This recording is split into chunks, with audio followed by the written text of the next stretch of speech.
কে এক বিশাল জিনি বেরিয়ে আসে। হি হি হি হা হা হা, আমি এই কলসের রক্ষক আত্মা। অনেক দিন আগের কথা, ধলেশ্বরপুর গ্রামে বাস করত মালতী ও মিহির নামের এক দম্পতি। আর তাদের একমাত্র সন্তান হচ্ছে বাপ্পা। মিহির কৃষিকাজ করে তার সংসার চালাতো। এত ভোরে মাঠে যাচ্ছ মিহির, কিছু না খেয়েই? কাজ না করলে পেট চলবো না মালতী।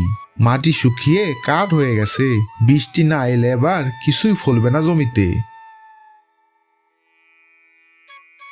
বাবা, আমিও মাঠে যাব। না রে বাবা, আজকে গরমটা খুবই বেশি, তুই তোর মাকে সাহায্য কর গা। এরপর মিহির কোদাল কাঁধে নিয়ে মাঠের দিকে রওনা হয়। মিহির মাটি খুঁড়ছে আর সে ক্লান্ত হয়ে গেছে। হঠাৎ কোদালে কিছুতে আঘাত লাগে।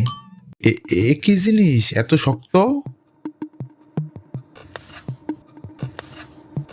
আহা, পুরনো কলস, হয়তো এর ভিতরে ধনরত্ন আছে। তখন মালতী এসে উপস্থিত হয় খাবার নিয়ে। এই রোদে এখনো কাজ করছো? আর এটা কি?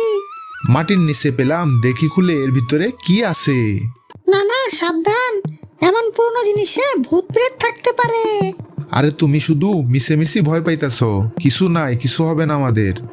এরপর সে কলসের ঢাকনা খুলে ফেলে আর মুহূর্তেই আলো ছড়িয়ে পড়ে। আলোর ভেতর থেকে এক বিশাল জিনি বেরিয়ে আসে। হি হি হি হা হা হা, আমি এই কলসের রক্ষক আত্মা। 100 বছর বন্দি ছিলাম, তুমি আমাকে মুক্ত করেছো মিহির। তুমি কে? কি কি চাও আমার থেকে?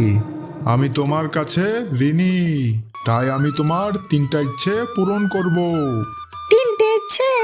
এটা কি সত্যি নাকি আমি স্বপ্ন দেখছি? হা হা হা, সত্যি, কিন্তু মনে রেখো, আমি লোভী মানুষদের সাহায্য করি না। মিহির, তোমার প্রথম ইচ্ছে কি, বলো আমাকে। আমার একটাই চাওয়া, আমার মাঠে যেন পানি থাকে, যেন আর খরা না আসে। জিনি আঙ্গুল নাড়তেই আকাশে কালো মেঘ জমে যায়। এরপর বৃষ্টি পড়তে শুরু করে। বৃষ্টি?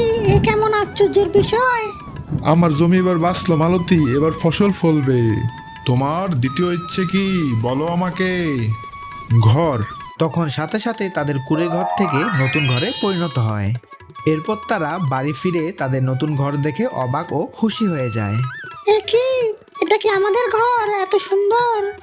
মা, এটা কি আমাদের নতুন ঘর? কি মজা, কি মজা! দ্বিতীয় ইচ্ছে ছিল আমাদের নতুন ঘর, যিনি তার কথা রেখেছে। এত সুন্দর ঘর, এ তো আমি স্বপ্নেও ভাবিনি মিহির। চাঁদের আলোয় মিহির একা বসে কলসের দিকে তাকিয়ে আছে। শেষ ইচ্ছে কি চাইবো আমি? সোনা রূপা? না, তাতে অন্যদের কি হবে?